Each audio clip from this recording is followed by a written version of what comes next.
Hola, ¿cómo estás? Espero que estés súper bien. This is Tamara Marie, host of the Learn Spanish con Salsa podcast. Now, before we jump into this episode, I wanted to let you know about a special opportunity that you're definitely going to want to take advantage of, especially if your goal is to become fluent in Spanish.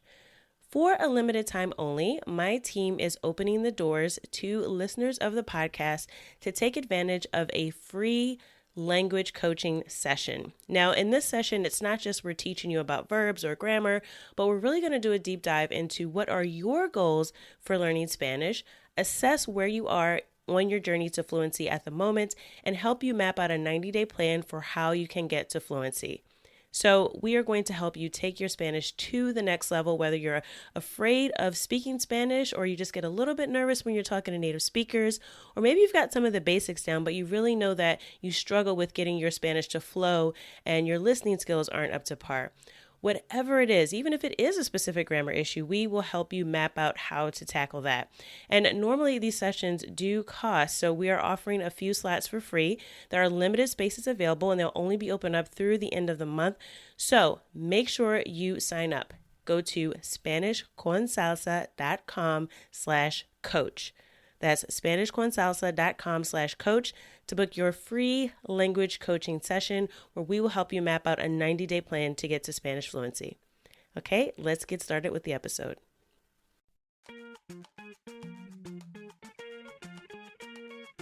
Bienvenidos! Welcome to the Learn Spanish con Salsa podcast, the show for Spanish learners that love music, travel, and culture. Close your grammar textbooks, shut down the language apps, and open your ears to how Spanish is spoken in the real world. Let us show you how to go from beginner to bilingual.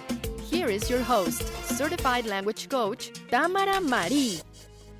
Hola, ¿cómo están? Bienvenidos al episodio 43.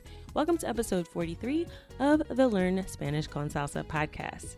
Now, in this episode, we are in part 2 of our discussion about how to choose a type of Spanish, right? So one of the number one questions I get asked is, what type of Spanish should I learn, right? Is it Spanish from Spain? Is it Latin American Spanish? What type of dialect should I be interested in? So I talk all about the reasons why you should choose a type of Spanish in episode 42. So if you haven't heard part 1 of this conversation, please go back to the previous episode and listen to that first. It'll really set you up for this conversation that we're going to have today. But I'm going to get more into what are the characteristics of types of Spanish, how to choose a type of Spanish for you, so what you should focus on. And then once you have chosen a type of Spanish, what to do with that information, right? So how do you actually apply that day to day to improving your Spanish quickly? All right, so I'm going to get into all that in this episode. But before I do, I just wanted to say a big thank you, gracias, to all of the listeners of the Learn Spanish con Salsa podcast. We have now surpassed 100,000 downloads. So that is a great landmark. I'm so excited about that, and I really hope that you all are really getting benefit from this podcast. So I wanted to just say gracias to all the listeners. Thank you for getting us to over 100,000 downloads. And I know this is just the beginning as we continue to provide more and more content on really helping you improve your Spanish, because that's what this is all about. So I wanted to thank you all for getting us to 100,000 downloads. With that, let's get started with today's episode and talk more about how you can choose which type of Spanish you should learn. Let's talk about some of the characteristics of a type of Spanish so that you can really get more specific about your Spanish study. Now, by now, you may have noticed that each type of Spanish has certain features that distinguish it from so-called neutral Spanish. The first is the accent and the flow of the speech, like the intonation that people speak with. So Spanish spoken in different countries or different types of Spanish have different cadences, so they all sound just a little bit different.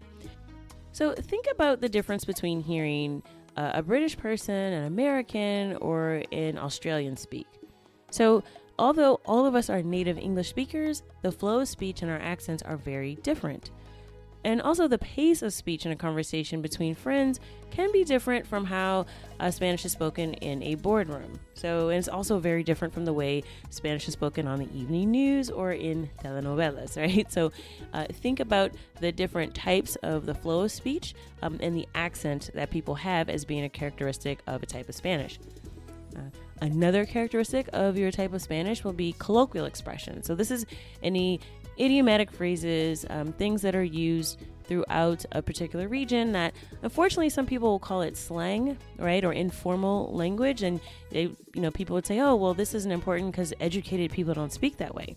But the fact of the matter is, in our day-to-day speech, we use expressions all the time.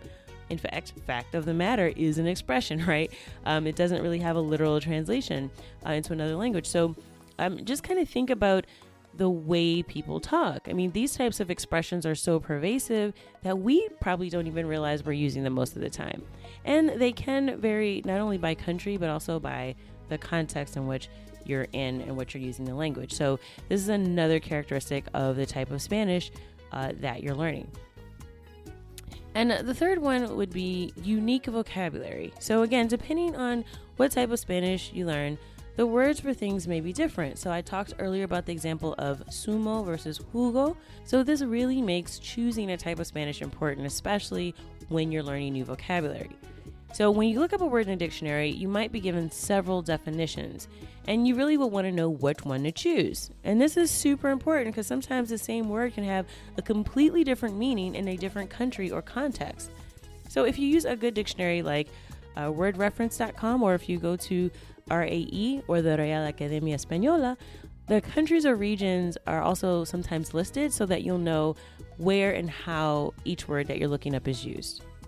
So if you know what type of Spanish you're learning, you will know which definitions to disregard and which ones you should commit to memory. So one story I always tell, and if you've heard this one before, apologies, but I always tell a story about my favorite fruits because it really illustrates this point. The first time I had this fruit, I was on my favorite island, Puerto Rico, and I encountered it at an ice cream shop as the flavor parcha. I never had this fruit before in the United States, and I tried it. I loved it, and everywhere I went while I was in Puerto Rico, I looked for parcha. Several months later, I visited the Dominican Republic, and I ordered a parcha from a little sort of pool bar, right? So I go there, una batida de parcha, por favor. Like, I want a parcha smoothie. And the bartender looked at me like I had three heads. And he looked at me and said, chinola? And I said, parcha, right? So he kept saying, chinola. And I just looked at him and I said, I don't know what he's talking about. So then he shows me the carton that the juice was in, and it had a picture of what I know now in English is a passion fruit, but it had the word chinola. So I saw it. I said, oh, okay, see. Because I knew because I saw the picture, that's what I wanted, but I had no idea that there was a completely different word for the same fruit on two islands in the Caribbean that are not that far from each other. So I was a little surprised. They sound nothing alike, and I thought that I knew the word because I had just learned it, right? But I learned it in Puerto Rico, and I was now in Dominican Republic, and it just didn't translate, and I had no idea. So next time I took a trip, I was going to Costa Rica. I learned my lesson. I said, look, I'm going to look up the word before I visit, okay, and I'm going to see what they call passion fruit in Costa Rica. And I was surprised to find out this fruit had yet another name, which is maracuja. So this time when I arrived at a cafe in Costa Rica, I was prepared and I knew exactly what to order from the menu when I was getting a smoothie. So silly example again, didn't cause me any life-altering consequences, but you can see how something this simple can be very important. And especially if you have dietary considerations. You know, I myself am a vegetarian, so I am very conscious of food vocabulary, especially when I travel. But it is something to be aware of and to look into, and to not just assume Spanish is Spanish. I learned the word for that. I know what that means. So again, you might want to think about the type of Spanish as you are learning new vocabulary. And so again, this is just one example, and the consequences of being unaware of these differences in Spanish can be as mild as getting the wrong drink order, or it could be as severe as insulting someone unintentionally. So it is something that you want to be aware of. And lastly, as I mentioned before, another characteristic of the type of Spanish that you're going to learn is grammar. So as I showed you in the example of the vos podés, grammar is even not quote-unquote neutral Spanish. Now, many Spanish learners already know that vosotros, for example, is primarily used in Spain, and I talked about that in the last episode. So if you're learning Spanish in Latin America, you might decide to remove this verb conjugation from your study altogether and save yourself a lot of time, which I think is actually a useful way of using your study time, because you don't want to spend time memorizing every verb conjugation, every irregular verb form in vosotros if you're primarily going to be in Cuba, for instance, because it's just not used there. Now, beyond subject pronouns, there's also grammar usage that can be different in different countries. So, for example, in Spain, the past participle, which would be like in English, he has come, or in Spanish, ha venido, it's used much more commonly than the preterite past tense, which would be vino, he came. So, and that's when you're expressing any action that occurred in the past, regardless of how far in the past. In Spain, their go-to is just using that form ha venido en vez de vino. So that's something to be aware of. Even grammar usage can be very peculiar to a certain type of Spanish.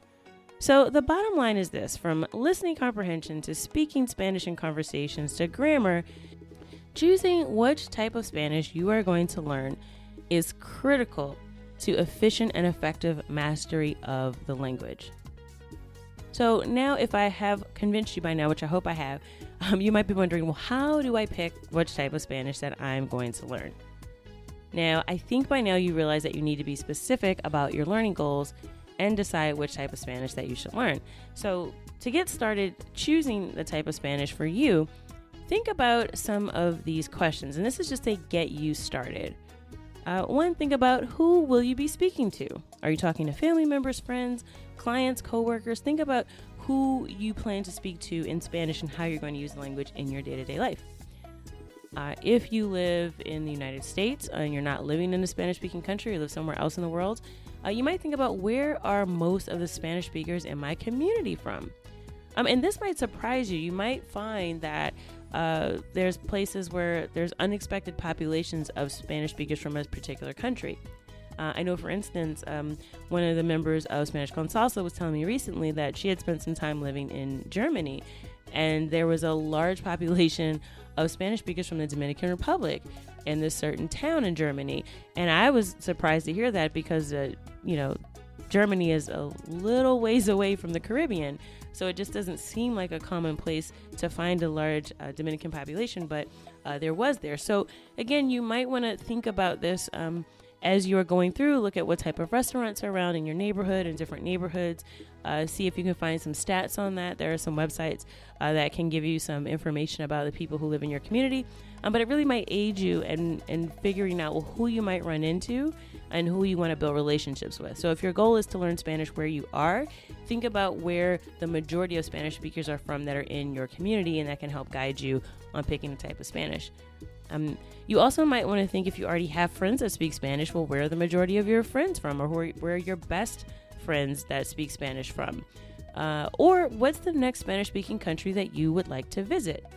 Right? So if you'd like to spend some time in a country, a few weeks or a few months, or if you want to relocate one day, you really might think about targeting a specific country or region for the type of Spanish that you're learning.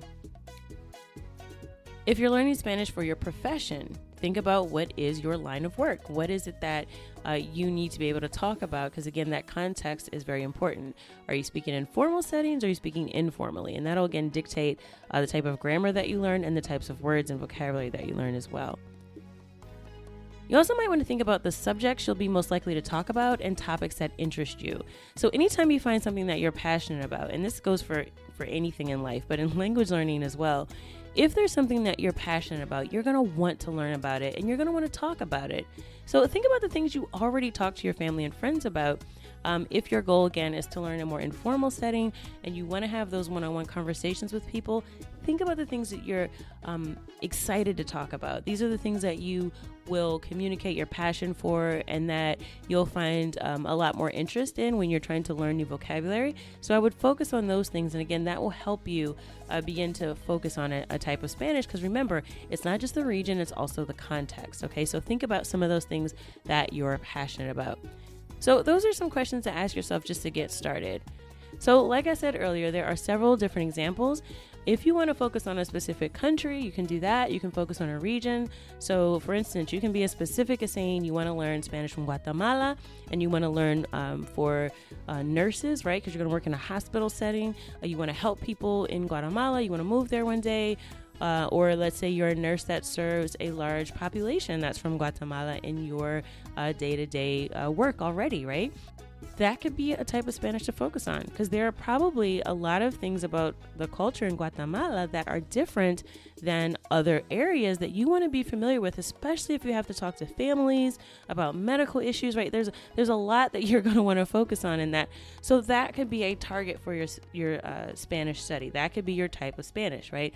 Spanish for medical professionals working with populations from Guatemala. That's very specific, but it is also very useful. So you'll find that the things that you're learning are things you'll actually use in your profession versus just kind of going through an app and, oh, okay, I've learned 4 new verb conjugations today.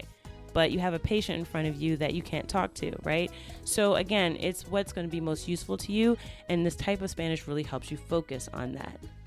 So if after all this you're still stumped and you don't know what type of Spanish you should learn, you say, okay, I'm not a nurse in a hospital working with people from Guatemala. I just want to learn Spanish. Think about some of those questions I asked earlier. If there's a place that you want to visit, or a culture that you're interested in, or a type of music that you like, right? Find out where that music is from. Dive into that culture. Find out more about the people that make that music.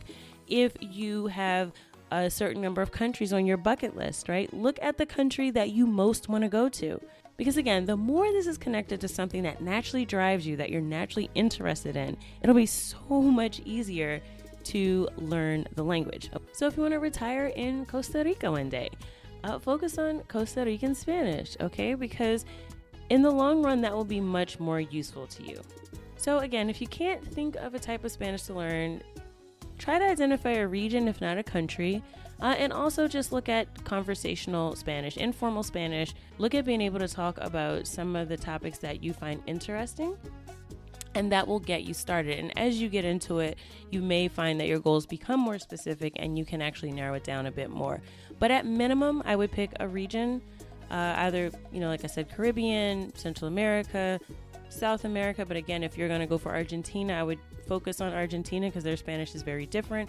Spain, again, if you're going to be in Europe, focus just on Spanish from Spain. Because if you go back and forth between these different resources, and let's say, okay, you found a video with someone who is from Guatemala and you understood what they were saying. And then you went and you found a video of someone from Puerto Rico and you go, oh my God, I didn't understand anything they said. If your goal is that you're focusing on Spanish from Guatemala, then you can almost not feel so bad about not understanding someone from Puerto Rico, because you now know that they speak differently and they have a lot of different words. Their accent is different. The way they pronounce certain letters or don't pronounce certain letters is different, which if you've been listening to this podcast for a while, you already know these things. So think about that as you are in the day-to-day process of learning, of being exposed to the language. Know what you're listening to, who you're talking to, and that'll really help you focus and stay motivated. So it is critically important that you at least narrow down a region and find some topics. Focus on conversational, informal Spanish if you don't have a specific business need, and that will get you very far.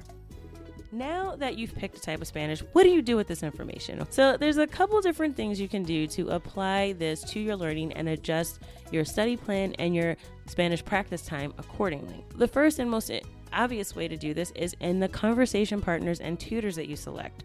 So you'll want to pick conversation partners and tutors that are from the country and the context that you have selected.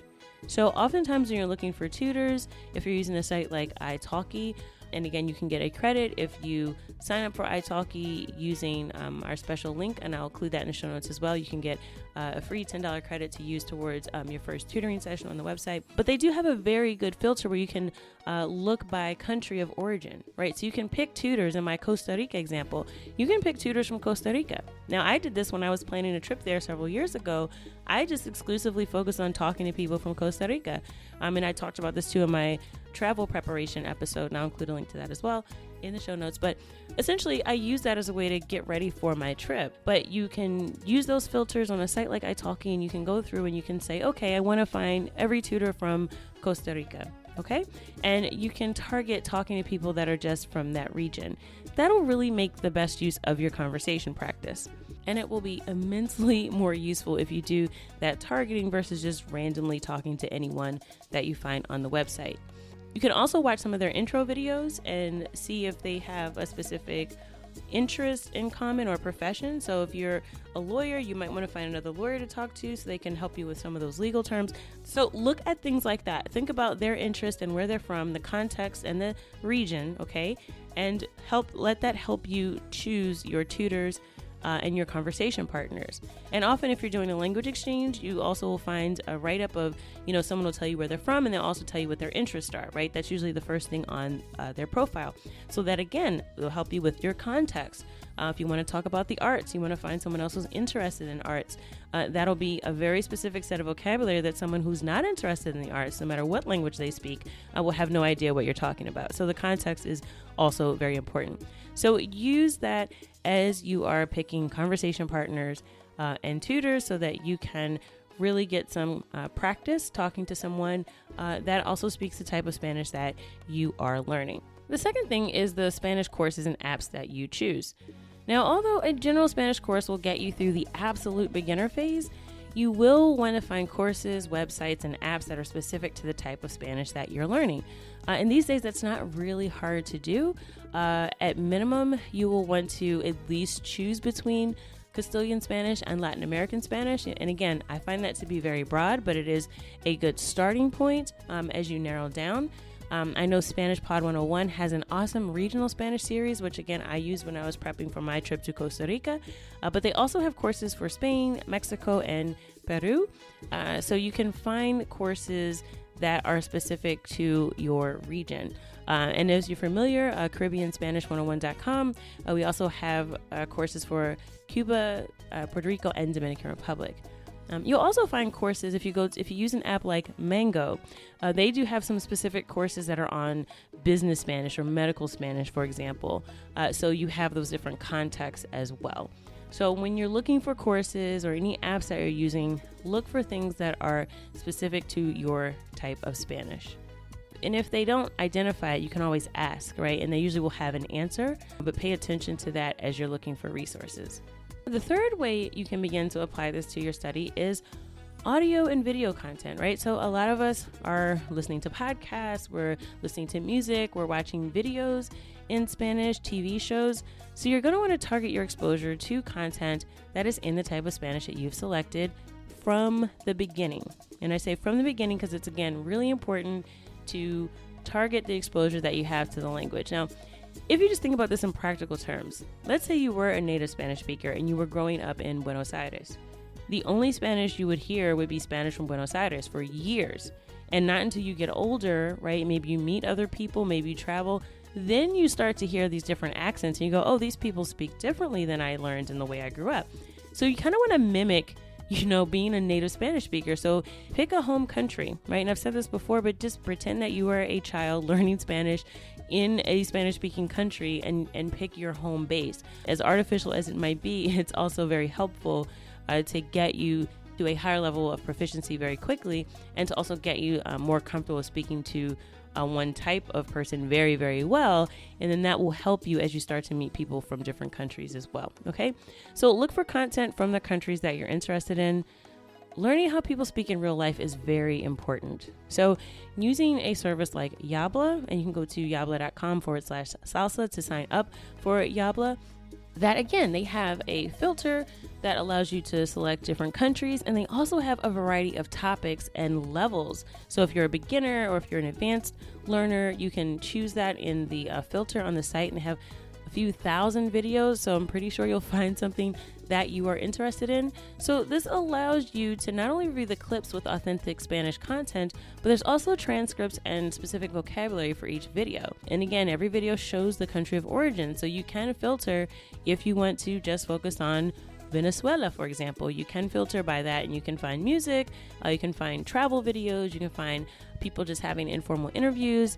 There's also lessons on there, but I really would steer away from those and go more towards the authentic content that is just native Spanish speakers talking or being interviewed. Those are, you're going to find a lot more useful to how people speak in real life. You can also find music genres, artists, and pick favorite songs from a particular region. This will increase your understanding of the culture through the expressions and topics that come up very frequently in music. Most cultures talk about love and romance, but you'll get a sense for how the people feel and how they are in day-to-day life by listening to the music that they listen to. So again, this is Learn Spanish con Salsa. And I think that culture is, again, language is just a part of culture.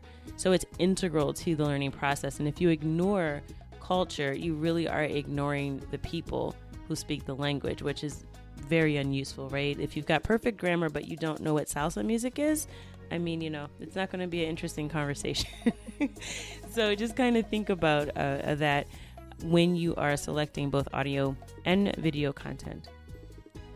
And lastly, reading material. So exposure through reading is a good way to build your vocabulary. I do recommend that if you're going to read in Spanish, the best way to do that, especially if you're a beginner, is to find audio to listen to along with what you're reading. But if you have newspapers that are from a specific country, and you can go to a site called kiosco.net, so it's KIOSKO.net,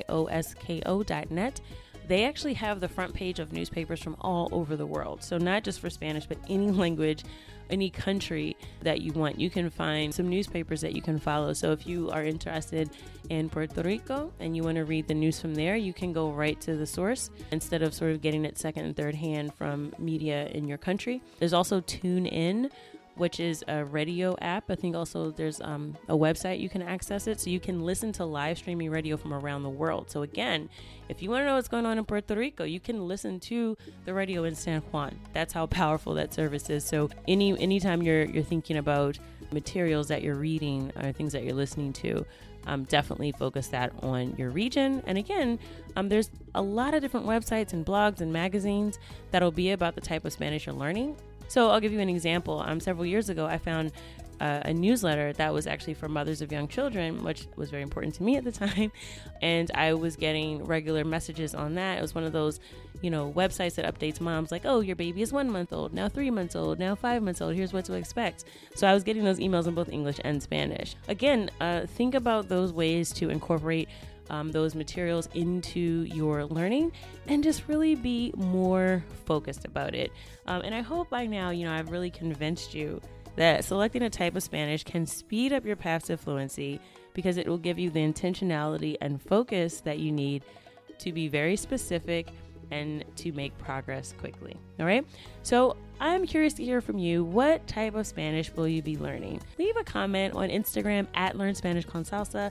I'm just curious to know if this has influenced you in any way, or if you are thinking about what type of Spanish you should learn, or if you still have questions for me, right? If you have a specific situation I didn't really address here, send me a DM on Instagram at Learn Spanish con Salsa, and hopefully I can provide you with some guidance on how to pick a type of Spanish. There's so much content out there, and it's so easy to get lost in the sea of YouTube video after YouTube video, playlist after playlist, app after app, that we really end up spinning our wheels and not making progress. But if we have a focus, if we have a type of Spanish, not only can we learn faster, but we can also be more effective in how we're spending our time and how we're communicating with others. And that is the goal, right? We want to be able to be fluent in Spanish so that we can communicate to people that also speak this beautiful language. So again, I hope that something you heard today is taking you just a little step closer to being from being a Spanish beginner to bilingual. And I hope that you will join us for the next episode. And again, if you have not subscribed to the podcast already, and this is your first time listening, make sure you hit that subscribe button. And also, we'd love to know what you thought about this episode. If you could click the button in the description, if you are listening to this on your podcast app, scroll down to the description section. There is a link where you can actually go straight to iTunes and leave us a rating and review. Let us know what you think of the show. And you can also do that from our show notes page as well. Okay, so that is it for me. Que tengas un buen día y hasta luego. Thank you for listening to the Learn Spanish con Salsa podcast at learnspanishconsalsa.com.